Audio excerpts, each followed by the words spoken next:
With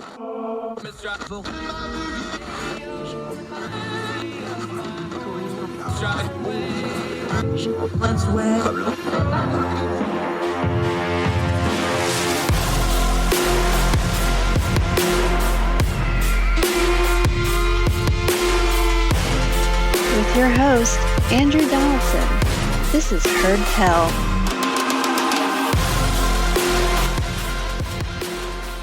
You might have heard tell that CRT, critical race theory, has been one of the loudest things in our political and cultural discourse for quite some time now. Folks really get worked up about it, and they really debate it, and it's become quite ugly in a lot of cases, not just in the subject matter of the debate over the term itself and what it means, but in how people are treating each other over it.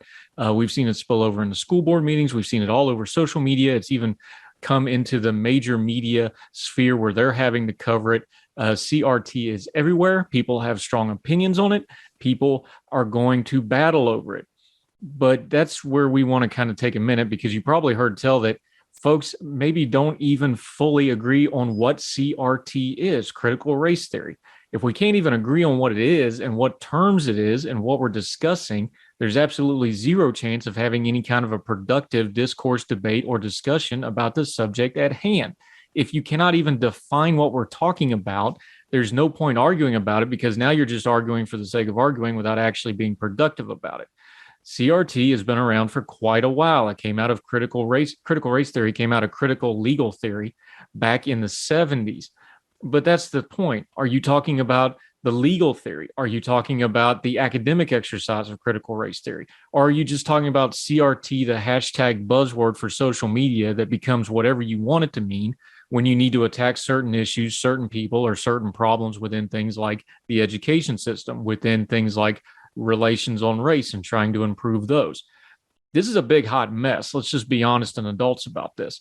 So what we're going to do today on Heard Tell is we're not going to delve into the debate over what CRT actually is, means, is applied, the application and interpretation thereof. You need to do that, though. If you're going to opine about these things, you need to do your research, do your homework, look into it, and make sure you're doing the right things. It's important that you have the right information so that you're not worried about just being right. You're also getting it right. So what we're going to do on Heard Tell today is we're going to turn to our friends at the Narratives Project. Now, we've had them on before. We've talked about them before. We've cited them before. I'm a big fan of the work that they do. They cover how the discourse and how media and people are discussing a topic, not the topic itself, how they're discussing it. And they did a deep dive report on critical race theory. The title of the report is Defining Differences, How 5 Major News Publications Define and Operationalize CRT. Operationalize is the important term there, because how you define it is going to dictate how you discuss it, how you present it. It's the filters on how you're even viewing it. So if you read a newspaper article or an online news article or see a news clip about CRT, you should be able to tell the filter that that information is coming through. And conversely, you'll want to understand your own filters on this subject for when you put it back out into the discourse on your own social media or when you're talking to friends and family and whoever else discussing this. How we talk about controversial topics is very, very important. And it's never more important than on a very hot button issue like CRT. So from the Narrative Project, our friend Sofia Sedergren-Booker is going to join us. She was one of the principals on this report. We are going to link to the PDF. You can read the whole thing yourself, but we're going to talk to her through some of the things they found. How did contrasting those 5 major news organizations tell us how this discourse is going? Is there such a thing as being neutral on a topic like this, even if you're trying to be neutral? And what does it say about our ability to process and issue information based on the research they have? They got data to back this up, and they reached some conclusions that I think you may find interesting. So again, this is going to be a grown folk discussion. This is going to be a behave yourself at the grown folk table and talk about something that's a little tough, because we're not going to dig into the buzzwords and the social media and that debate. We're going to talk about how we actually discuss this topic. With Sofia Sedergren-Booker of the Narratives Project, we're going to talk CRT and how it's covered on Heard Tell right after this.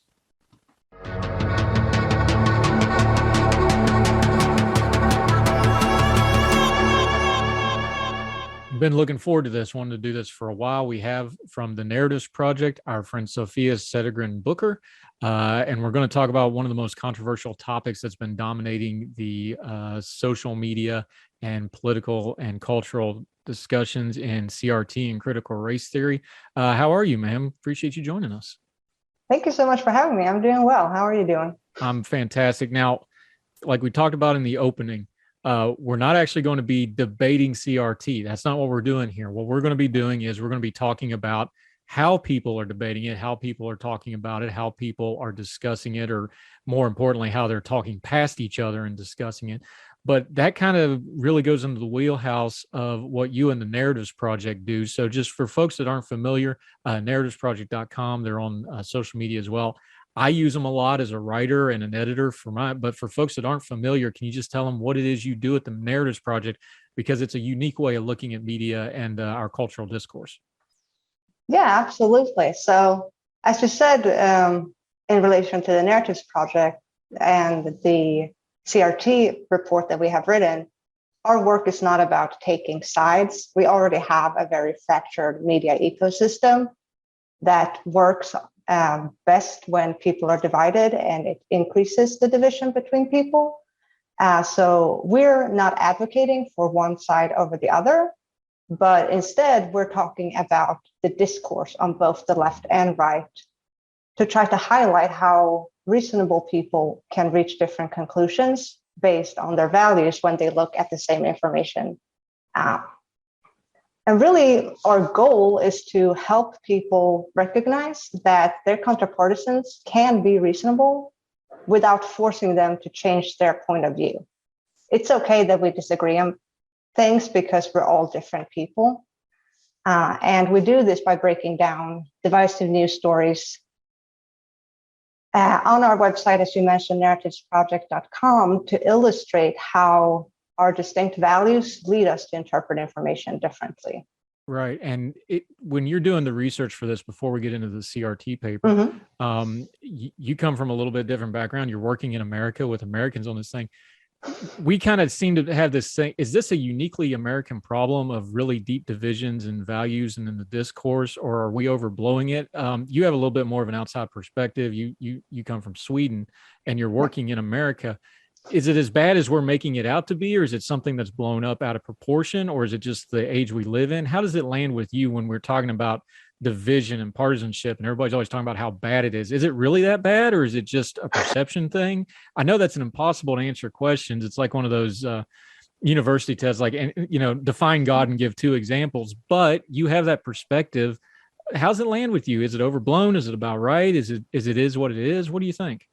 I think polarization is clearer in America because we have this very distinct two-party system. So it's easy to be on one side or the other. As you mentioned, in Sweden, where I'm from, we have 8 parties. So there's a little bit more nuance. You might be on the right, but there might be 3 or 4 options to be on the right. And the same is with the left. So I think polarization in America becomes more clear to people because there is such a clear distinction between the two parties and the two sides of an issue. I also think that the system in America with kind of the 3 branches of government that checks and balance one another sets up a platform for disagreement and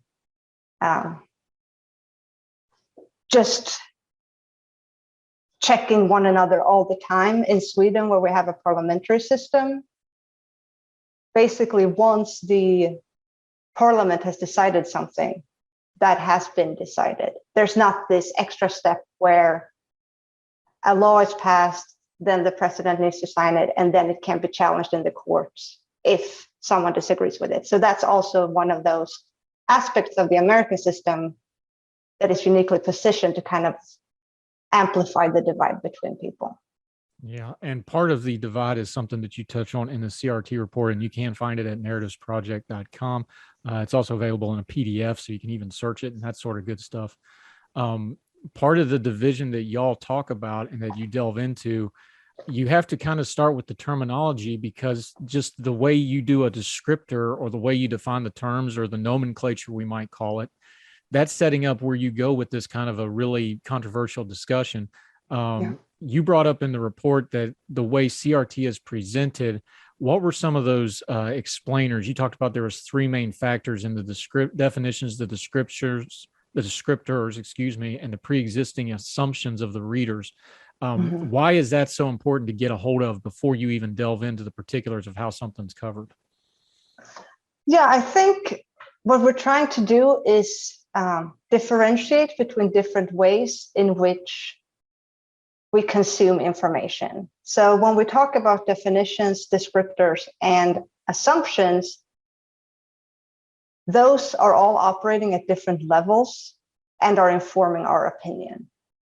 So a definition in our use of the word in the report is either the author's opinion presented as fact. So we're looking at news articles. So when the author is saying CRT is this and presents it as a fact without any debate, we consider that their definition of CRT. In the same way, we consider expert definitions also more presented as fact because we lean on experts to support our point. So that's kind of the most fact-based use of the term that as presented in the articles. And we will talk about this later, but we will realize soon that even a neutral definition won't be as neutral as you might imagine. The next level of this is the descriptors. So for those, they are not necessarily presented as fact, but they are coming from either a description of how our contrapartisans describe CRT. So a left-leaning newspaper might say, the right says that CRT is this, but that is much more open for debate than saying that this is what CRT is. In the same way, if a description of CRT comes from someone that is not an expert, maybe a parent, because we have this conversation taking place a lot around education policy, or maybe a politician, those are less presented as fact and more as an opinions. We have separated those from the definitions and have this separate category of descriptors. And those are also going a little bit further in separating the left and the right. So the definitions might be more similar than what the descriptors are on each side. So those are the two main categories. And then, of course, how we present it also matters in the context of the article. So if we're presenting it in a light where it looks like CRT could be a solution to a problem that we're having, we're much more likely to feel positively towards critical race theory. In contrast to if we present it in a context where it looks like CRT is creating problems, we're much more likely to feel negatively towards the concept. And there's a language barrier just in the nomenclature here because something like CRT that started as an academic thing, it was a legal theory and went into academia. First time I remember ever hearing about CRT was actually in a transportation management course of all things. And that was, 12, 13 years ago at least now. But that's the first time I heard of it because it was in a management type class of talking about organizational structures and power structures. Mm-hmm.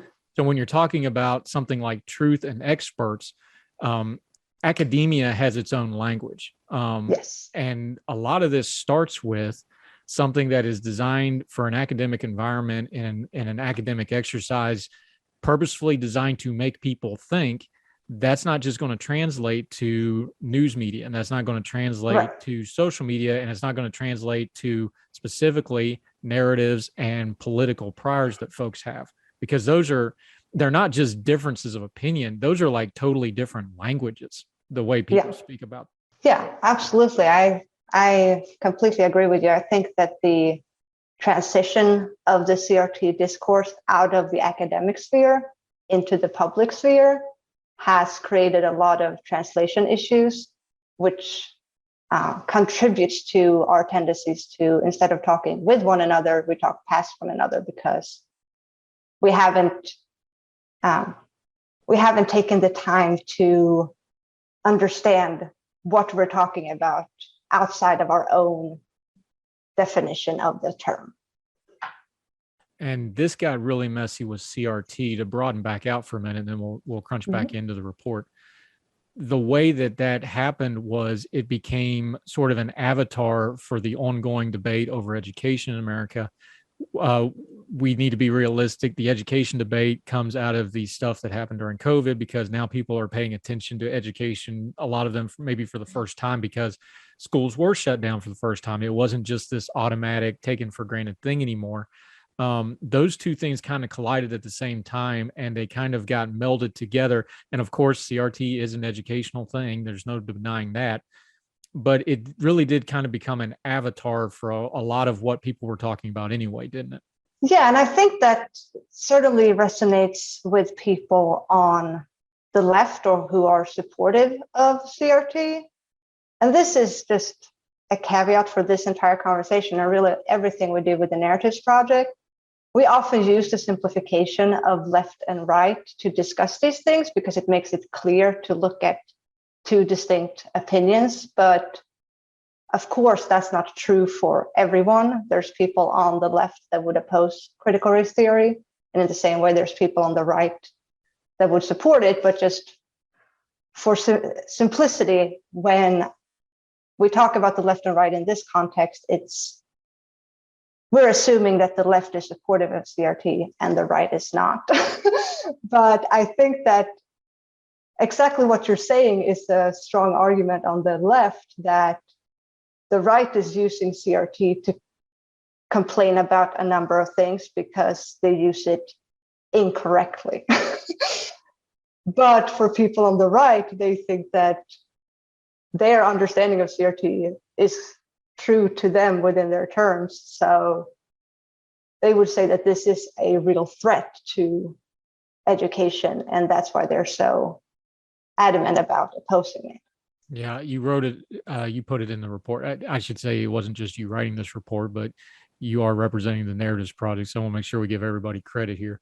But it's written this way in the report, quote, as the CRT discourse is often centered around education and schooling, a person's priors around the purpose of education also play an important role in their interpretation of CRT. The problem with that, of course, is America, I don't think we have a good national consensus on what education is. And we saw this again, to bring up the COVID again, because it just brought, crisis reveals things. There's a debate in America of what is education? Is it to prepare kids for college? Is it to prepare kids for life? Or is it this giant daycare and jobs program? So when you have those divergent views on education to start with, and that's a very controversial topic because nothing fires people up like messing with their kids. That's just how politics works. That's already a highly controversial topic. You're going to put an even more controversial topic on top of it. That's almost an impossible environment to try to get to anything even close to a consensus or even a productive narrative, isn't it? Yeah, that's an excellent point. I think that we have these very strong views on education, and they feel natural to us. And it's therefore easy to assume that this is how people view education. But when you look at it, as you said, there's all these different views of what education is supposed to do. And in the report, we're given the example of education being either an engine for positive social change or an institution where we learn from our past accomplishments. And this is only one aspect of the education debate. But I think that if you have one lens over the other, that will impact how you view new topics like critical race theory, because you will put that new concept within your already existing view of what education is. Yeah, and it leads to, I don't want to say it's the heart of the report, but there's definitely a thread that runs through this entire report on CRT. Again, we're talking about how CRT is discussed in the discourse, not the actual, merits of the different sides of it. There's a real running thread through this, and you kind of explicitly deal with it in the conclusion of there's really no such thing as neutral, is there? Because I know we try to talk about biases and we talk about, academic freedom or academic neutrality or things like that. When it comes to something like this, there's just no such thing because there's so many layers to it.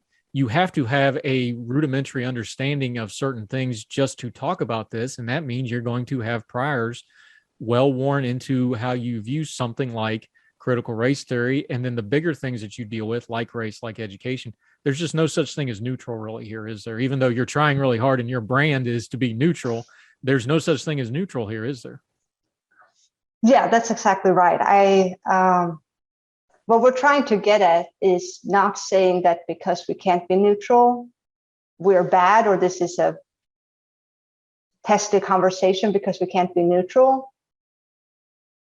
We're trying to emphasize that it is a natural human behavior to not be able to neutrally absorb information. We have to put it within our existing frameworks and contexts to make sense of what is happening. We can't just look at something and then ignore everything that we have experienced and everything that we believe in and interpret something neutrally. So personally, I am not a postmodernist, so I do believe that there are facts out in the world, but I'm also well aware of that we're not particularly good as human beings at just neutrally absorbing those facts. We need to put them within our own narratives for them to make sense to us. And that is what makes it so difficult to discuss something like CRT, because we can't understand it without also putting it within our understanding of what America is, what education is, and how we view the world. And that's just the basis for this context where we talk past each other rather than with one another. And, to go back to something we touched on earlier, America is somewhat unique in the world because we're so diverse and we're so much of a pluralistic society. Unlike you go to, many European countries or other parts of the world where you have smaller populations that are a lot less diverse, not in a bad way. They just are. It's the way it is. America is a big place with a lot of different people from a lot of different places. It's almost built into the cake with this because, like we talked about, CRT started out as an academic theory and academic exercise to broaden people's worldviews and experiences. And you're saying in the report, and I'll just quote it to you, that, quote, we can try to get a fuller picture of the debate by seeking out viewpoints and contradicting our own, but claiming to approach some topics from a neutral point of view is, as far as we can tell, impossible given our distinct experiences and worldviews.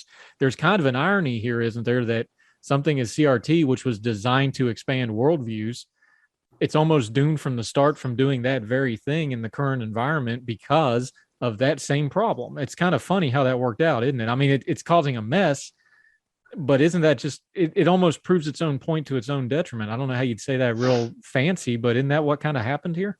Yeah, and I think that the great distinction here in academia, it was presented as this one lens that you can use to look at a problem. And when we discuss it in the public debate, it has turned into the way that we view or should not view things.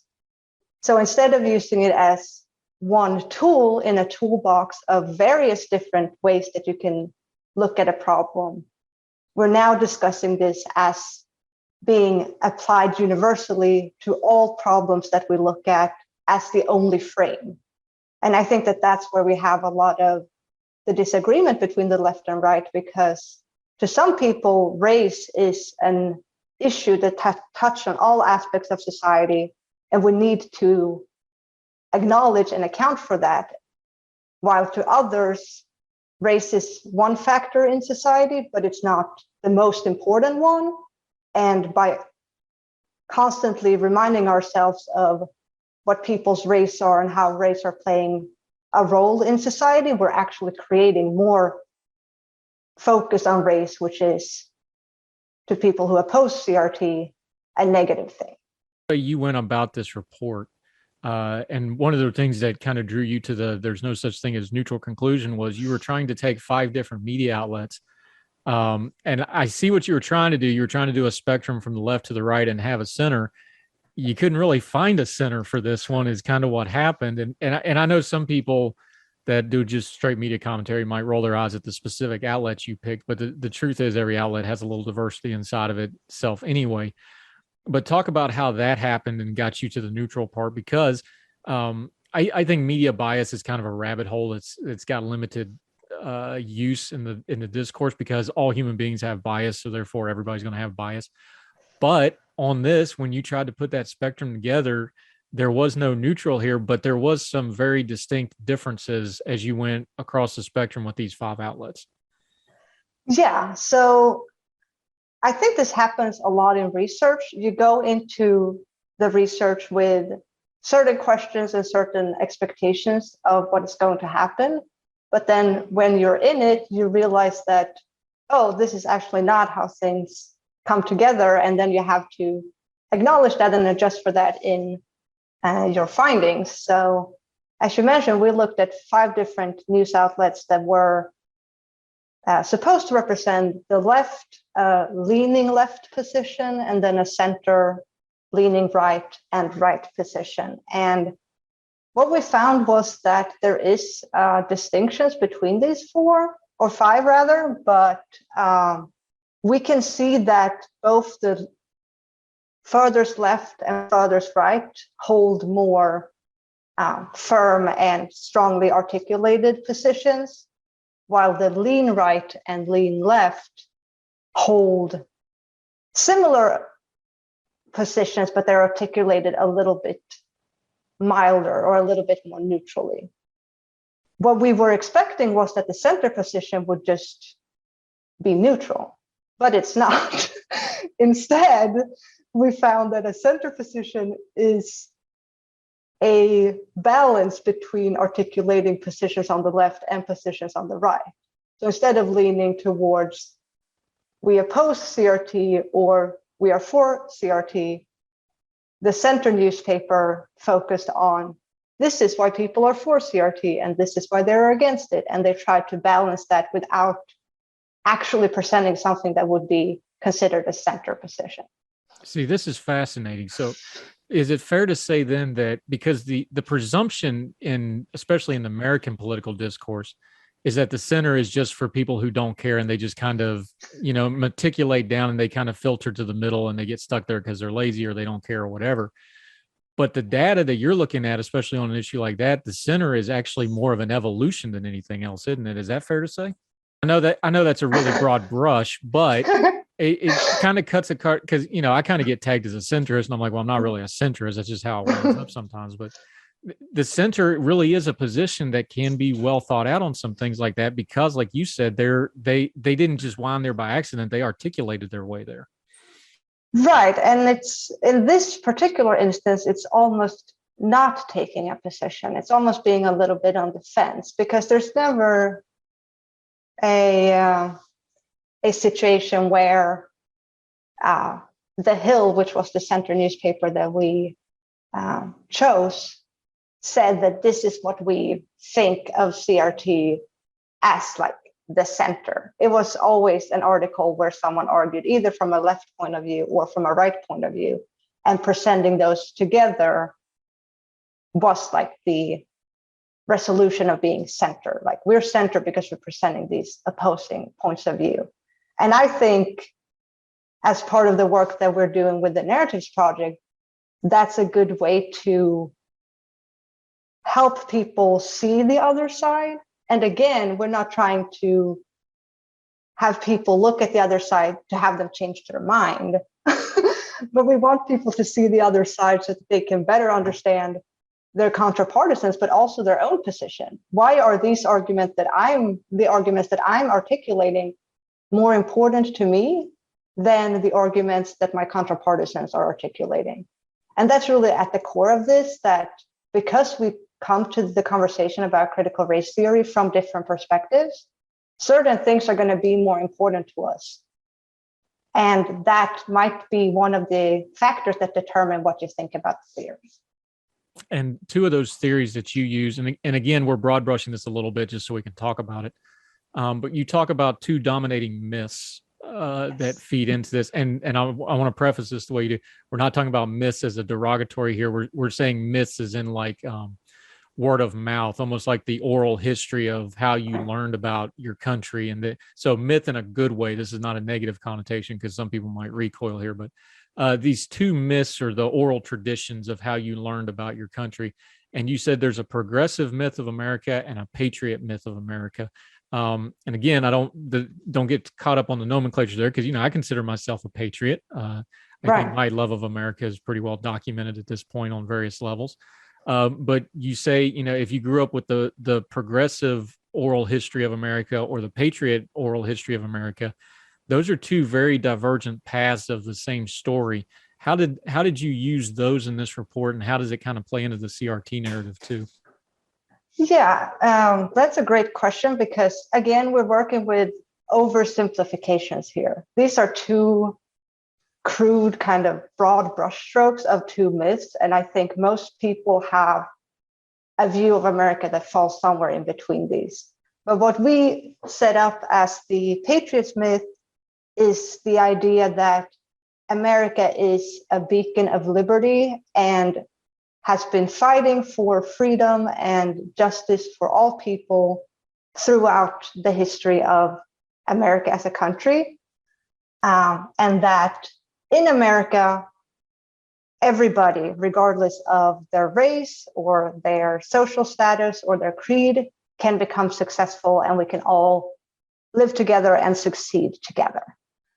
So that's the basis of the Patriots myth. And if you look at the Progressives myth, they are much more critical of the founding of America, and argue that there are flaws to the American system that are built into our institutions, because America was founded by white slave owners that built a system that would benefit them over others. And that has replicated throughout history, creating a society where some people are being favored over others and at the expense of others. And we have to adjust for that and make sure that everybody gets the opportunity that they ought to have. And those two distinct views create a very different approach to critical race theory, because if you're coming to CRT with the perspective that we have severe flaws in our society, CRT can be a theory that can illuminate those and help us work through those.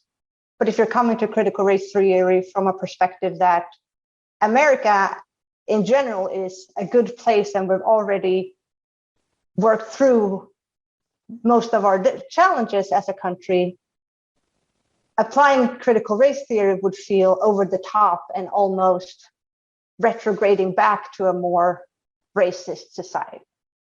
Yeah, and to get it back to what's making this discussion so complicated on the social discourse level is the fact that those two divergent views become readily apparent. And again, this is why this is, as a separate issue, was already hot and debated in education, because those two views dominate how you think education be. Should you be teaching using, and I'll just quote from the report again, Narratives Project. In fact, the actual title of the project is Defining Differences. Well, the education system's where the difference is, because, and again, these are the extremes because we're just using the broad brush for the discussion.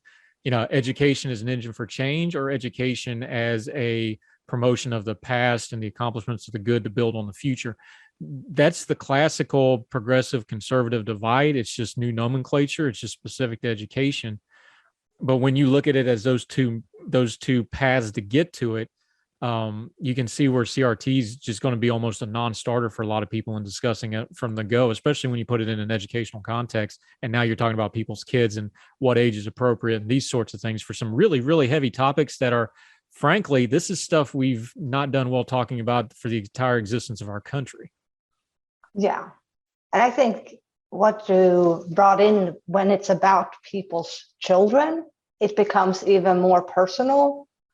And it's all well and good to discuss something in the abstract, but when you talk about it in your personal sphere, when it happens to your children in school or to yourself in the workplace, we become much less able to see what's happening in a greater context, because it's so personal to us.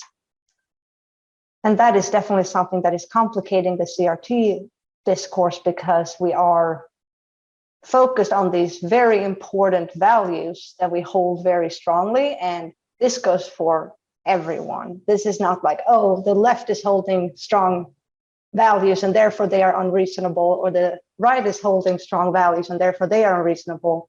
But this goes for everybody. And we all have these values that we have established to lead our lives, and we want to live a morally good life. And CRT becomes entangled in all those values and all those views, making it really difficult to talk to someone coming from a completely distinct perspective and understand where that person is coming from.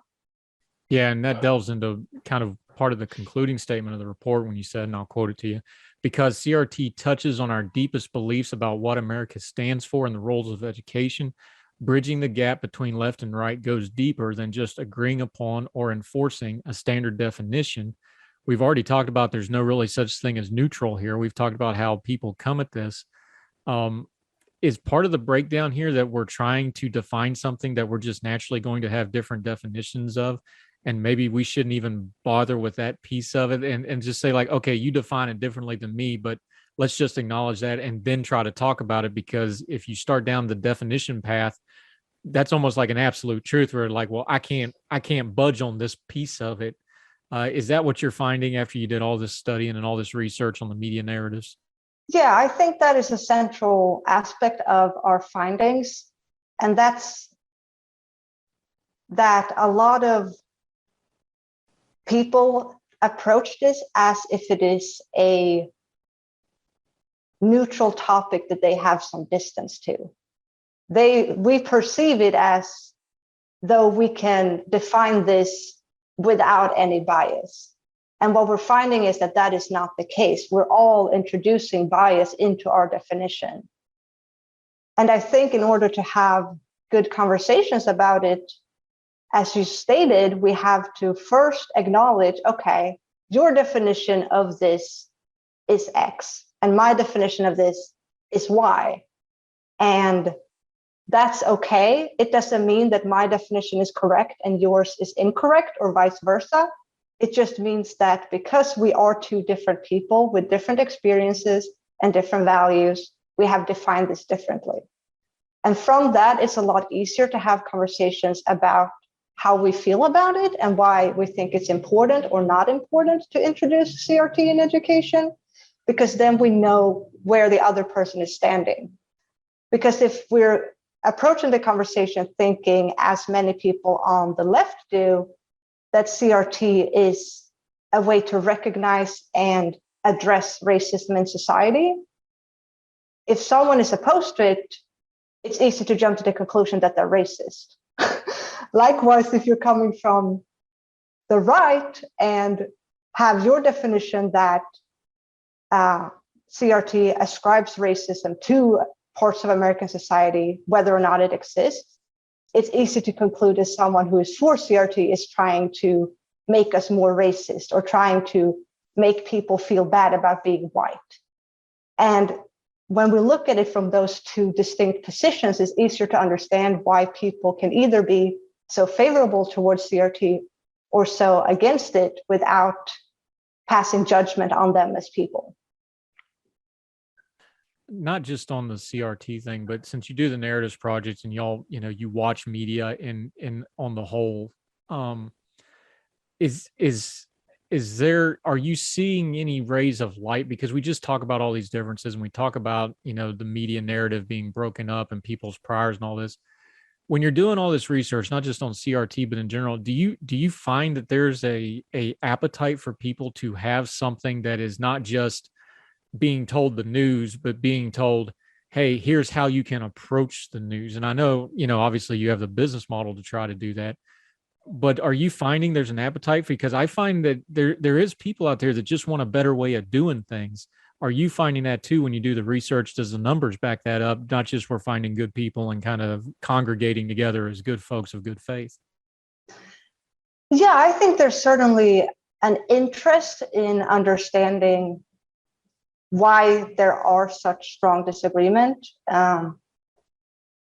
Just from a personal perspective, it's difficult to have to think that someone is not trying to think about something critically. I want people to be critical thinkers, and I'm interested in understanding where people who disagree with me are coming from, both because it is an intellectual win, because you can actually understand your own arguments better, but also an emotional win because you don't have to be upset about people disagreeing with you. It doesn't have to be this very strong negative reaction to someone having a different opinion than you do, because you can see that they also have good reasons to end up in that place. So I definitely think that there is an interest among people to better understand both themselves, but also others, to get out of that very polarized place where there's so much negativity. To kind of put a bow on this with the CRT is something that was actually one of the takeaways at the beginning of your report. One of the main problems that y'all defined with the CRT conversation, again, we're talking about the broader conversation, how we have that, not the actual theory of CRT. You, and I think this is really, really important, not just in CRT, but in other things. You talk about how the two sides that we're talking about here, you have somebody that wants something recognized, and you have another side that feels like it's being ascribed. Yeah. Just linguistically, and as we approach, just lay people like us that aren't in academia and have those nice letters after our names and such, and just talk for a living. How do we be cognizant of that? Because that seems like a really useful tool to have when you're talking to people that recognize, that want something recognized, like this is important to me. You need to acknowledge this. And then people who hear that but go, no, you're ascribing that, you're putting that on me. That's just a linguistic thing in a lot of ways. What's a way that we can kind of approach that and break that barrier down of, I can hear you out and understand that you're talking broadly and not take that personal. And the other people can understand, like, look, I'm probably more invested in it than this person, but if I can get them to at least understand that it's an issue. What's kind of linguistically the way to attack that? I think that the key is to recognize that language is an expression of how we feel and how we think about things. So yes, there's a linguistic difference between recognizing versus ascribing something, but that is also tied to a very strong feeling and thought about what this means for us personally, but also for us as a society. Because if you think that there is a need to recognize systemic racism, that is an expression of the belief that there are fundamental differences between people in America based on race. And that is something that, assuming everyone wants to address, people don't want there to be differences between people because of something arbitrary like race. The flip side of that is people who think that, yes, there might be differences between people of different races, but it's not majorly because of the race. It can be other factors that are playing in. And that's when the position of ascribing racism comes in, because if you think, yes, there are differences, but it's not because of the race, it just has a correlation with race, you would feel less excited about talking about race all the time, because that is not the main issue in society. You see other problems that are much more important that need addressing, and focusing solely on race takes away from that, which pivots the conversation in an unhelpful direction. And we all just want to solve our societal problems. The difference is what we think is the root cause of the problem. Right. Well, this was a nice, easy topic to talk about, right? Easy stuff. Sofia Sedergren-Booker, I appreciate you so much. Let folks know where they can find the narrative projects and where they can find your further work. Probably all downhill from here, because that was a nice, hard topic. So maybe the next one will be a little easier. But tell folks about the narrative project again a little bit more, how they can find it and how they can follow it and put it in their information rotation like I do. Yeah, what we talked about today is kind of a very deep dive into a specific topic, but we do shorter breakdowns of different news stories every week. that we publish on our website, narrativesproject.com, and also across our social media. We're on Twitter, Instagram, Facebook, and LinkedIn, and you can find us under Narratives Proj. And they explain it so well that even I can understand it. So you have no problem. It's a great tool, especially on your social media feeds. When something's really hot, they'll put out a quick little thing of just, hey, here's the two different sides attacking it, and it just gives you a little perspective. I know they did it on things like some of the court cases and things, so I highly recommend you check it out. But Sofia Sedergren-Booker, I so appreciate your time today, ma'am. Really appreciate the information.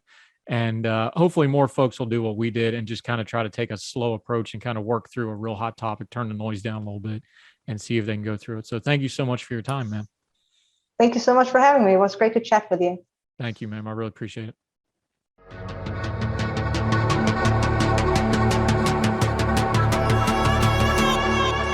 Writing in the introduction to critical race theory and introduction, Richard Delgado, who was one of the founders of critical race theory, wrote this, and I want to quote it to you. None of my professors talked about race or ethnicity. It was apparently irrelevant to the law. None of my professors in the first year talked about feminism or the concerns of women either. These concerns were also apparently irrelevant. Nowhere, in fact, did the case and materials we read address concerns of group inequality, sexual difference, or cultural identity. There was only one law, a law that in universal majesty applied to everyone without regard to race, color, gender, or creed, end quote. That's the environment in which these folks were in trying to discern and discover and dig into critical race theory as we now currently understand it. It's a legitimate criticism. The reason universal majesty, which is of course sarcastically used there of the law, is because the law is written by people, and all people have biases and prejudices and failings. So it's understandable that we should approach something like the law that tries to be universal, understanding that it is written and practiced and concerns folks that are still human beings. Now, critical race theory has been extrapolated out to mean a lot of different things over the years beyond what just the legal theory that they were addressing there. If you want to criticize the origins of the theory or say that there was some Marxist ideology in there, those are fair criticisms. You can dig into that sort of thing.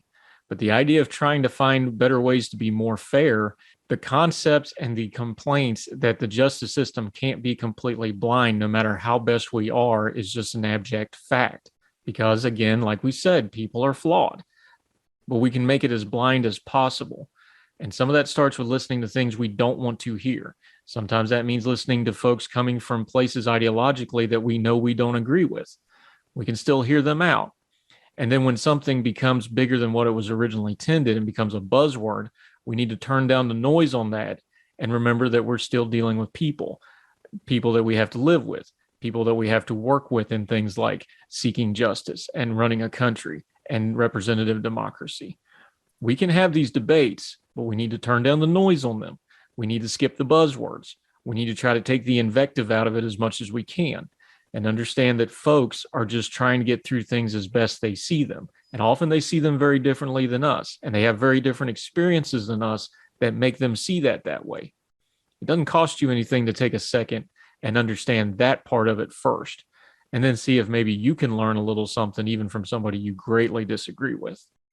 No, CRT probably shouldn't be the discerning thing in our land that explains everything, because it can't. There's no such thing as one thing explaining everything. But it's something you ought to learn about. You ought to educate yourself about and put it in your information rotation so that you have a better understanding of everything, even if it doesn't explain everything. That'll do it for Heard Tell. Thank you so much. We have started to do Heard Tell Radio. That's the daily segment of what we try to do here. Make sure you check it out. If you're already subscribed on any of the podcasting platforms or YouTube, you're going to get it automatically. You'll already get it. That means you'll also get Heard Tell podcasts like this one that we did on CRT with our friends from the Narratives Project.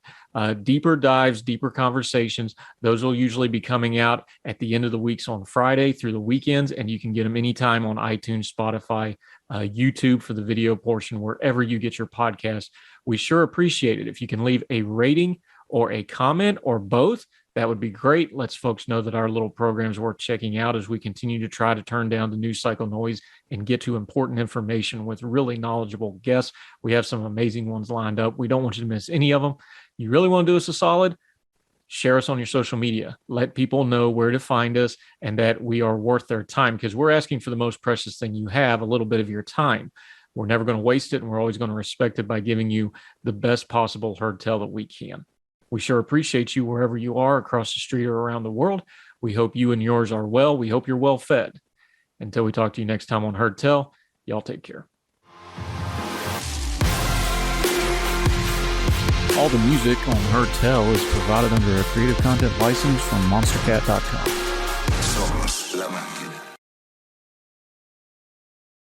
These days, work is in trouble. We've outsourced most of our manufacturing to other countries. And with that, we sent away good jobs and our capability to make things. American Giant is a clothing company that's pushing back against this tide. They make all kinds of high-quality clothing and activewear, like sweatshirts, jeans, dresses, jackets, and so much more, right here in the USA. So when you buy American Giant, you create jobs in towns and cities across the country. And jobs bring pride, purpose. They stitch people together. If all that sounds good to you, visit American-Giant.com and get 20% off your first order when you use code STAPLE20 at checkout. That's 20% off your first order at American-Giant.com with promo code STAPLE20. Summer concerts, pool parties, chill nights under the stars. We're stocking up our closet so you're ready to look your best for all of it. At Plato's Closet in West Ashley and North Charleston, we're buying all things summer. So bring in your tees, tote bags, sandals, sunglasses, and more. We pay cash on the spot for gently loved name brand looks. Plato's Closet is the go-to destination for trend-forward teens and young adults who support local and shop sustainable. Visit Plato's Closet today. Plato's Closet, located in West Ashley on Sam Rittenberg Boulevard and North Charleston on Rivers Avenue.